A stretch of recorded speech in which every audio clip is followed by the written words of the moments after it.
بسم الله الرحمن الرحيم.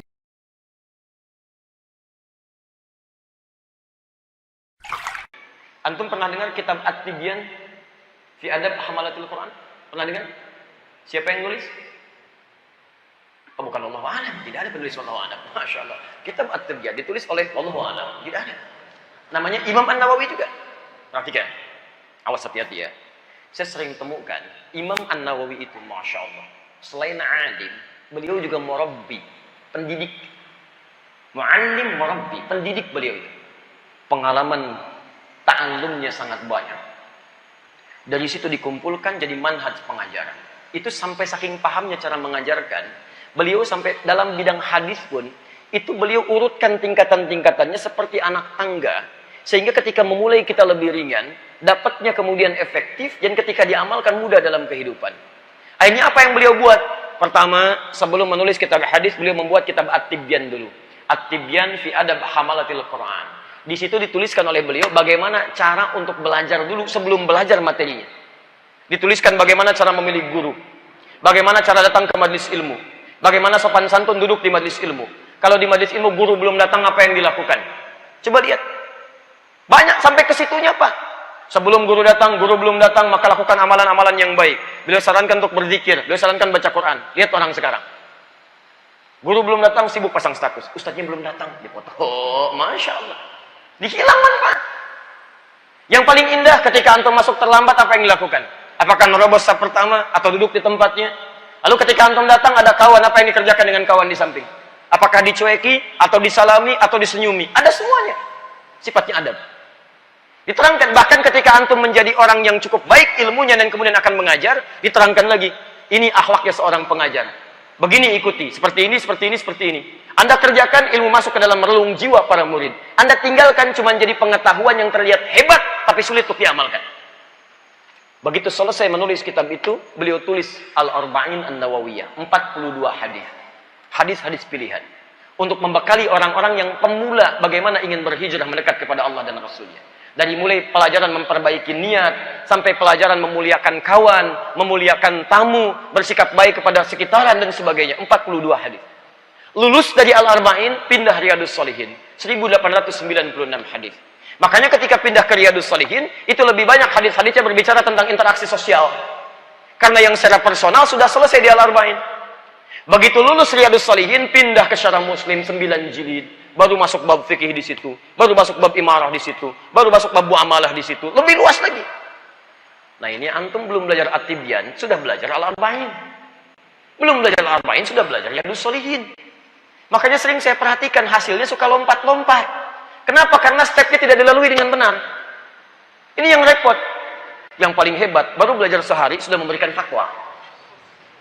Baru belajar. Dan hebatnya sudah menyalahkan guru lagi.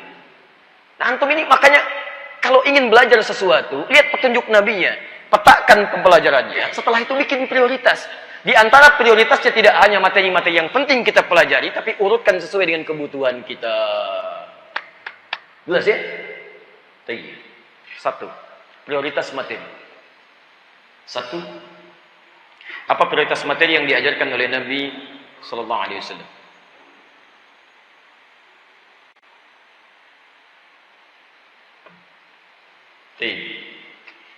Satu, tauhid dan akhlak. Tauhid dan akhlak. Oh, ini sering ada yang menyampaikan, Ustaz, saya ingin berhijrah, gitu kan? Lebih baik dari pandangan Allah dan Rasulnya. Apa yang pertama harus dilakukan? Satu, mantapkan tauhid dan akhlak. Ingat bersamaan. Jadi ketika belajar tauhid, belajar juga akhlak. Tidak terputus di sini. Hati-hati ya, hati-hati. Sekarang saya lihat ada miss sini. Ya, tauhid, pendidikan yang mengenalkan kita dengan Allah sehingga merasakan kedekatan dengan Allah Subhanahu wa taala, seakan-akan kita merasa setiap tindakan kita diawasi oleh Allah Subhanahu wa taala. Merasa. Antum pulanglah ke rumah. Lihat baik-baik di rumah. Berapa harta yang pernah diperoleh oleh antum dalam kehidupan yang kira-kira tidak ada ridha Allah di dalamnya. Berapa kemudian, tenaga yang pernah dikeluarkan setiap hari. Yang ketika antum kerjakan, Allah tidak suka dengan itu semua. Maka untuk menguatkan itu, pelajaran dikenal dengan pelajaran tauhid. Dan tauhid bersanding dengan akhlak. Makanya kalau orang sudah belajar tauhid, dia punya ikatan yang dekat dengan Allah, terikat. Di begitu jalannya ingin dilihat oleh Allah baik. Makannya ingin dilihat oleh Allah baik. Bicara ingin didengar oleh Allah baik. Jadi mustahil ada orang bicara mengeluarkan kata-kata kotor. Karena dia tahu Allah tidak suka dengan kata-kata kotor. Paham dia. Makanya dia punya ikatan dengan Allah. Ikatan disebut dengan akad. Semakin kuat ikatannya disebut dengan akidah. Karena itu dulu pelajaran akidah itu dihadirkan jadi kurikulum dalam kehidupan kita. Itu tauhid. Dan ketika diajarkan akidah, akhlaknya muncul. Makanya dulu ada pelajaran akidah akhlak. Silahkan cek. Semua orang yang sudah berislam punya ikatan dengan Allah Subhanahu wa taala, akhlaknya berubah dari jahiliyah menjadi terbuka. Dari pencela jadi pecinta, pemukul jadi perangkul, dari orang paling pelit jadi orang paling dermawan. Jahiliyah berubah. Cek. Tiba-tiba muncul akhlak. Penyayang luar biasa. Nah, sekarang coba antum lihat baik-baik. Dulu kita bandingkan ya. Saya September kemarin itu saya genap berusia 33 tahun. Kecil saya saja. Ini maksud saya rentang usia saya yang masih begini. Waktu kecil masih mengalami pendidikan akidah akhlak, masih belajar, Pak. Bahkan masih hafal kitabnya. Yang paling menarik, ketika akidah akhlak diajarkan di sekolah-sekolah, saya tidak pernah dapati ada anak SD bakar kelas. Anak SD pukul kawannya sampai meninggal. Anak SD perkosa temannya. Anak SD sampai merokok. Saya nggak temukan, Pak. Hampir umumnya nggak saya temukan. Susah. Sekarang perhatikan baik-baik. Nampaknya ada semacam usaha-usaha untuk menghilangkan nilai-nilai itu melekat kuat dalam kehidupan kita. Mulai digeser. Silahkan cek. Masih ada nggak sekarang akidah akhlak? Berubah. Sebagian tempat sudah berganti. Pendidikan karakter. Semakin diajarkan pendidikan karakter, semakin tidak berkarakter. Ada yang udah bully, ada yang pukul orang, ada yang bunuh orang, ada yang macam-macam. Bukan pendidikannya yang salah. Barangkali beberapa turunan untuk mengajarkannya ada yang tidak tepat. Pendidikan multikulturalisme ini yang paling bahaya. Paling bahaya. Dulu orang diajarkan untuk menghormati agama dengan cara tidak menyinggung agama lain. Yakini agama masing-masing. Ayo, yang Islam, yakini keislamannya, praktekkan. Gak usah paksa orang lain untuk masuk Islam. La ikraha fid din. Yang Kristen, ayo silakan, sesuai dengan keyakinan Anda. Kami tidak berdakwah, tapi tidak harus paksa Anda. Masing-masing, silakan. Di dulu orang kenal, kalau Tuhannya siapa? Allah. Agama yang benar siapa? Kata orang Islam, Islam. Kata yang lain, sesuai keyakinannya. Sekarang tidak. Tiba-tiba pelajaran akidahnya dihilangkan, muncul pelajaran pendidikan multikulturalisme, kembangkan, kita toleransi beragama. Masya Allah. Anak SD sudah diajak mengunjungi tempat ibadah agama lain. Dan ditunjukkan, inilah sebetulnya semua agama mengajarkan kebaikan. Kalau dari kecil sudah dirusak akidahnya, bagaimana saat dewasanya? Kan negara kita itu menjamin kemerdekaan. Tiap-tiap penduduk memeluk agamanya masing-masing. Pasal 29 ayat 2. Negara menjamin kemerdekaan penduduk, tiap-tiap penduduk untuk memeluk agamanya masing-masing. Lihat kalimatnya. Ada. Negara menjamin kemerdekaan tiap-tiap penduduk untuk memeluk agamanya masing-masing dan beribadah menurut agama dan kepercayaannya itu. Lihat, dijamin. Anda yang muslim, yakini dengan keislamannya. Anda yang non-muslim, silahkan yakini. Kami tidak paksa. Sebetulnya toleransi terindah itu zero tolerance. Itu yang paling bagus. Jangan saling mencampuri. Antum pun nggak boleh ganggu ya. Awas. Kalau ada teman-teman kita misalnya, dalam kebangsaan, dalam kehidupan, misal, sedang ibadah di tempat ibadahnya, nggak boleh ganggu. Dosa antum. Nggak boleh. Di samping ini ada pura. Sampingnya ada gereja. Ketika tiba masa untuk ibadah yang diyakini oleh mereka, biarkan aja. Dakwah tugas kita, tapi mengganggu nggak boleh. Makanya dulu ketika itu dipraktekkan dengan baik, ketat dengan baik, itu biasa-biasa aja. Tidak ada gitu. Terorisme itu bukan urusan agama. Itu yang nembak di Las Vegas itu, pedok. Ya. Pernahkah disebut sebagai teroris? Tidak. Karena sekarang dikesankan terorisme itu lekat dengan agama, itu yang keliru. Yang ingin saya sampaikan teman-teman sekalian, ketika dulu kita mendapatkan pelajaran akidah akhlak, akidah kita kuat, akhlak kita baik. Singgungan-singgungan itu hampir nggak ada. Saya belum pernah dapatkan ada orang berantem antara Kristen misalnya dengan Islam. Dulu, hampir jarang sekali, tipis, kecil. Silahkan cek. Hindu, Buddha, macam-macam. Hidupnya biasa-biasa aja. Ini sekarang ketika pelajaran akidah akhlak sudah nggak ada, bahkan yang paling menarik, akidah masih ada tauhid, akhlaknya nggak ada. Yang paling aneh, semakin belajar akidah, semakin kuat tauhidnya, tapi akhlaknya nggak ada. Katanya antum kajian tauhid, tapi begitu keluar dari kajian tauhid, celah orang, celah sini, celah sana. Merasa diri paling hebat dan sebagainya. Merasa diri paling benar. Nah itu belajarnya cuma akidahnya, akhlaknya nggak ada. Ada yang belajar akhlaknya, akidahnya nggak ada. Akhlaknya sopan, baik, senyum, sholat subuh 4 rakaat. Salah. Jelas ya? Baik, jadi teman-teman sekalian, dalam konteks ini, ayo kita kembalikan dulu. Ya, kita kembalikan. Ini fase pertama. Ini fase Mekah. Jadi 1, akidah akhlak. 2, ini saya cukupkan sampai sini dulu. Ya, saya berhenti, kalau ada pertanyaan silahkan. Nanti setelah selesai, saya berikan waktu untuk syuruk. Ya. 2, fikih. Fikih. Nanti setelah selesai kajian kitab ini, langsung saya turunkan kepada materi yang saya sebutkan ini. Jadi begitu selesai kitab ini, nanti kita masuk pada pelajaran akidah. Ya kan? Atau nanti tunjukkan beberapa tempat yang lain yang saya mengajar materi tauhid di situ. 2, fikih. Fikih. 1, akidah akhlak, 2, fikih.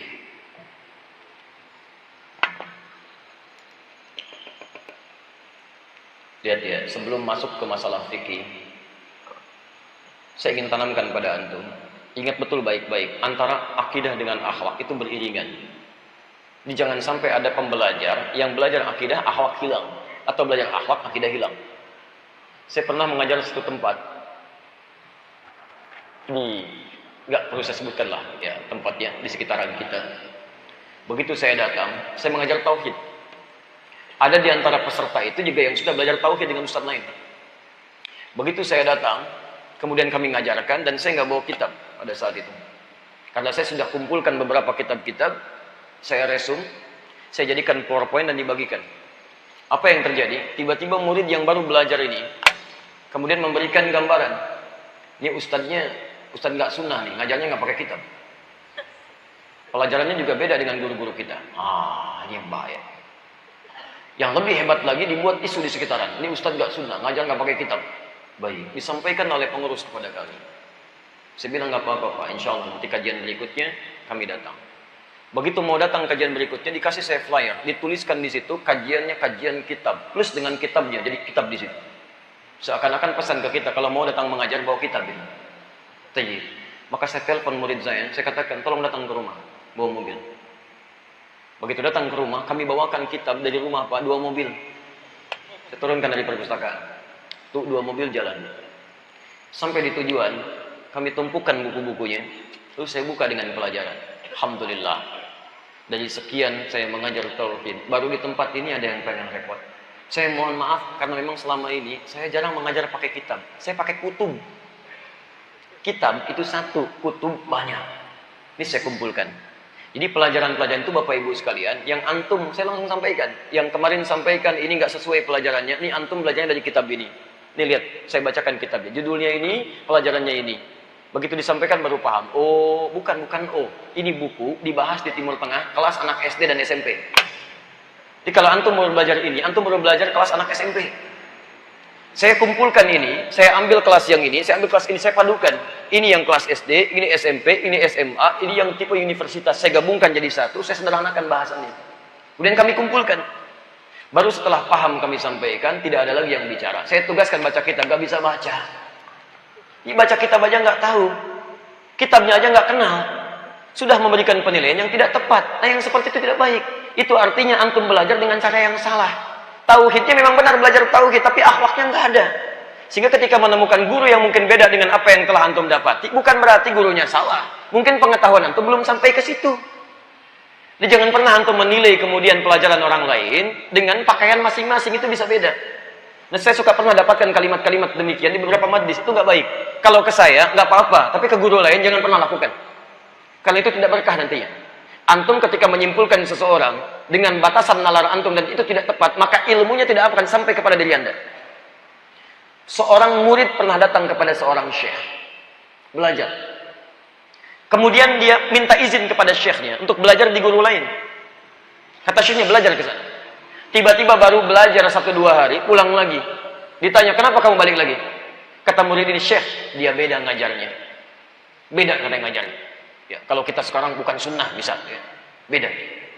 Kata syekhnya, jangan cepat kamu simpulkan. Balik lagi sana, setelah 1 pekan baru simpulkan. Tiba-tiba setelah sepekan gak datang. 2 pekan gak pulang. 3 pekan gak pulang. 3 bulan baru balik lagi. Kata syekhnya, kemana aja kamu? Ternyata syekh, ngajarnya bagus sekali. Masya Allah. Nah itu teman-teman sekalian. Jadi kalau antum ingin dapatkan pengetahuan baru, silahkan dengan siapapun belajar. Kalau ada kebaikan, ambil. Kalau tidak cocok, tinggalkan, jangan dicela. Selesai. Jelas ya? Fikih. Fikih adalah pengajaran yang menghadirkan pemahaman tentang ibadah. Pemahaman tentang ibadah.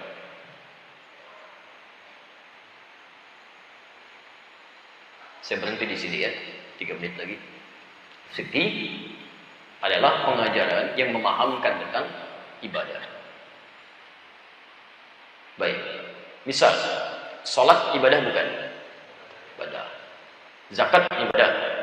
Ibadah. Puasa ibadah? Baik, pertanyaan saya, bisa tidak antum sholat tanpa belajar? Ayo sholat, siap. Baik. Bagaimana caranya Pak? Belajar dulu. Sahabat aja belajar. Nah, sekarang ketika antum akan belajar tentang sholat itu, maka ilmu untuk mempelajarinya disebut dengan fikih namanya. Fikih. Terambil dari bahasa Al-Quran, surah ke-9, ayat 122. Posisi paling kiri sebelah bawah. وَمَا كَانَ الْمُؤْمِنُونَ لِيَنْفِرُوا كَافَّةً فَلَوْلَا نَفَرَ مِنْ كُلِّ فِرْقَةٍ مِّنْهُمْ طَائِفَةٌ لِيَتَّفَقَّهُوا فِي الدِّينِ. Fikih. Tafaqquh fid din. Hendaknya ada sebagian orang-orang beriman itu tidak sibuk berjuang semua. Di antara mereka mesti ada yang mempelajari agamanya. Ketika belajar tentang agama itu disebut dengan fikih. Tafaqquh, yatafaqahu fid din. Din. Apa yang disebut dengan din? Din itu apa? Halo? Gini. Kita cuma punya waktu sekitar 3 menit lagi. Jadi kalau tidak tahu cukup katakan wallahu a'lam ya. Kebanyakan mikir habis waktunya nanti. Baik, apa yang dimaksud dengan din? Islam. Quran surah ketiga Ali Imran ayat 19. Inna dina indallahil Islam. Nah, kalau antum ingin belajar din, artinya belajar Islam. Islam itu dibagi 2. 1 tauhid, 2 syariat. Tauhid nanti menghasilkan akidah, syariat ilmunya fikih. Hadis riwayat Muslim, nomor hadis yang ke-8 dari Umar bin Khattab radhiyallahu taala anhu. Paling kiri sebelah atas di kitabnya. Lihat, ketika Nabi ditanya tentang Islam, jawabannya 1. Antashhada an la ilaha illallah Muhammadur Rasulullah. Tauhid. Bersaksi bahwa tiada Tuhan selain Allah dan Muhammad utusan Allah. Antashhada an la ilaha illallah. Tahu dari mana ini menunjuk tauhid? Ini tafsir dari firman Allah, Quran surah 47 Muhammad ayat 19. Fa'lam annahu la ilaha illallah. Antashhada an la ilaha illallah. Dibuka oleh Quran dengan fa'lam. Fa'lam mesti punya ilmu. Annahu untuk menetapkan la ilaha illallah, tidak ada Tuhan selain Allah. Mesti ada ilmu. Kalau nggak ada ilmu nanti disoal oleh orang lain nggak bisa jawab. Kenapa Anda memilih Allah sebagai Tuhan? Terangkan kepada saya. Anda nggak bisa jawab. Susah dia mendapatkan kemudian kepuasan. Punya ilmu. Ilmunya disebut dengan tauhid. Setelah dekat dengan Allah, kenal Allah dengan baik, turunkan lewat ibadah. Dijawab oleh Nabi, wa tuqimas shalah, salat. Wa tu'tiyaz zakah, zakah. Wa tasuma Ramadan, puasa. Wa tahajjal baita in istata'ta ilaihi sabila, haji. 4 berikutnya itu ibadah. Salat, zakat, puasa, haji. Bagaimana Anda salat kalau tidak kenal Allah? Makanya banyak orang tidak khusyuk dalam salat. Ya karena nggak kenal Allah. Kalau dia kenal Allah, dia akan paham. Mustahil dia datang menuju salat mengenakan pakaian yang tidak layak. Kalau orang kenal dengan Allah, dia hafal ayatnya. Quran surah 7 ayat 31. Ya bani Adam khudhu zinatakum inda kulli masjid. Hei anak cucu Adam, kalau ada panggilan dari masjid, panggilan salat, kenakan pakaian terbaikmu. Antum dapat undangan di hari Ahad, sering ada undangan. Masya Allah, pakai pakaian terbaik gak? Pakai, kadang-kadang dijahit dulu. Jahit, Masya Allah. Pakaian, sepatu, beli yang baru. Undangan. Pakai cuma sekali. Yang undang siapa? Manusia. Yang undang kapan? Sekali. Prasmanan aja nggak bisa nambah. Cuma sekali. Diundang sekali, pesan pakaian sampai seminggu. Cari sepatu, sampai kemana-mana mallnya dicari. Cuma sekali. Prasmanan, nggak nambah. Itu pun kalau kebagian, kadang terlambat, udah habis. Lihat teman-teman. Kenapa antum ketika diundang oleh yang menciptakan Anda, yang memberikan segalanya, kesehatan diberikan, rizki diberi, salah dimaafkan, dosa diampuni, bahkan undangan ke masjid langsung dengan taklim, ada sarapannya kalau ada, dan sebagainya. Itu Masya Allah, gratis, gak bayar lagi. Pakaian seadanya. Apa antum tidak merasa malu di hadapan Allah Subhanahu wa Ta'ala? Coba lihat teman-teman. Dan saya yang paling bingung ya, bingung saya. Coba eta terangkanlah. Lihat. Orang yang musyrik saja pakaiannya bagus-bagus. Coba lihat ya. Sekarang hari apa? Ahad. Ahad. Di hari ini, misalnya ya, ada di kepercayaan lain misalnya, mau ibadah. Dalam istilah kita musyrik. Jangan marah ya. Ini kan istilah masing-masing gitu kan, istilah masing-masing. Bisa. Tapi kita itu sopan kalau ngasih istilah. Ya, musyrik itu bersyirikat. Kafir itu tertutup dari kata kafir. Ya, ini buku ada covernya. Kalau tercover kita nggak bisa lihat isinya. Dari kafara. Ya, banyak bahasa Arab yang diserap ke bahasa Inggris. Ya, kafir dari kafir. Sugar dari sukar, gula. Kafi dari kohwah, kopi. Dari bahasa Arab itu banyak sekali. Kitun, ya, kitty, cat itu kucing, itu dari bahasa Arab. Kitun. Jadi kitty sekarang. Kitun itu kucing rumahan, kucing jinak. Kalau kucing liar hurrah namanya. Makanya ada Hurairah, anak kucing liar yang dirawat oleh sahabat jadi Abu Hurairah. Tapi kalau kitun, kucing rumahan, jinak. Jadi kitty sekarang, Hello Kitty. Oh, jadi spray, jadi bantal macam-macam, kucing rumahan. Ya. Kembali. Kafir tertutup. Orangnya tertutup, makanya orang kafir itu sesungguhnya itu bahasa sopan, halus untuk menunjukkan dia masih menutup diri, belum mau terima hidayah. Makanya ketika turun surah Al-Kafirun, mereka nggak marah. Qul ya ayyuhal kafirun. Katakan, hei orang-orang kafir, hei yang masih menutup diri, belum mau terima hidayah. Mereka jawab, kami masih menutup kok. Emang kenapa? Nggak marah mereka. Malah merasa nyaman dipanggil demikian, dalam keadaan nyaman itu dengan bahasa sopan, walaupun didoakan untuk kembali menetap kepada Islam. Mereka nggak marah. Bayangkan, orang jahiliyah paling pasti bahasa Arabnya hebat, sastranya luar biasa, disebut kafir, nggak marah. Orang sekarang, orang Arab bukan, bahasa Arab nggak bisa, alif bata masih cadel, masya Allah, disebut kafir, apa? Marah. Dan Quran itu akhlaknya luar biasa. Kita menyebut yang lain kafir, masih tertutup, belum mau membuka diri. Bandingkan dengan kepercayaan lain. Saya pernah menemukan satu buku kitab, saya punya koleksinya di rumah. Dari yang paling klasik sampai yang kontemporer, dengan perubahan-perubahan. Disebut domba, tersesat lagi. Domba-domba yang tersesat. Manusia turun status jadi domba, tersesat. Anda bayangkan.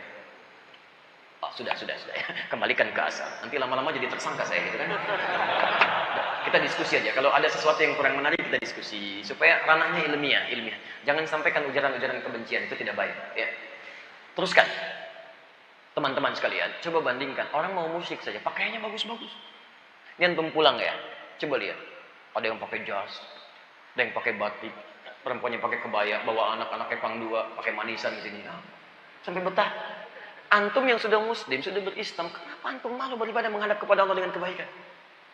Antak budallah. Makanya pakai ilmu, fa'lam. Tauhid itu mengajarkan akhlak juga dalam prakteknya. Makanya ketika orang-orang kenal dengan Islam, kenal dengan Allah dengan baik, muncul yang kedua, salat. Begitu salat, tauhidnya sudah ada. Salatnya khusyuk karena dia merasa disaksikan oleh Allah Subhanahu wa taala. Disaksikan pakaian bagus, malu kalau bacaan itu maaf, masih kurang fasih, malu. Karena berhadapan dengan Allah. Anda dipanggil presiden, malam-malam sudah ngonsep. Besok katakan apa ya? Katakan apa? Ditulis. Sampai yang mau akad nikah aja belajar dari malam. Saya terima nikahnya. Takut salah. Kenapa ketika antum berhadapan dengan Allah tidak merasa takut kalau keliru bacaan? Dari dulu sampai sekarang, alhamdulillah. Kapan lagi alhamdulillah? Alhamdulillahirabbil alamin. Masya Allah. Mau sampai kapan? Rubah. Dan tidak sedikit orang kata Nabi, bahkan saking tidak kenal dengan Allah, sampai lupa berapa rakaat sedang menunaikan sholatnya. Lalai. Ilmu untuk memperbaiki cara sholat kita, itu disebut dengan fikih namanya. Bagaimana takbir yang baik, bagaimana ruku yang baik, apa dampak sholat dalam kehidupan. Kira-kira 2 materi ini dulu yang saya sampaikan, tentang prioritas belajar. Nanti coba teman-teman petakan dalam hidup. Ayo yang belum belajar misalnya akidah dengan maksimal, cari guru-guru terbaik sekitaran kita. Ikuti majlisnya. Ya, lihat jadwalnya. Kami mengajar tauhid selesai di Masjid Al-Amin tuh di Bintara. Mungkin bisa masuk di awal-awal. Guru lain juga bagus, cari gurunya. Fikih lihat yang bab salat, bab zakat, bab puasa, bab haji, ikuti pelajarannya. Ambil ilmunya. Dengan itu semua, insya Allah akan manfaat pelajaran kita, berdampak baik dalam kehidupan kita dan melahirkan kekhusyuan dalam ibadah yang kita kerjakan dalam kehidupan harian kita. Paham sampai sini? Baik.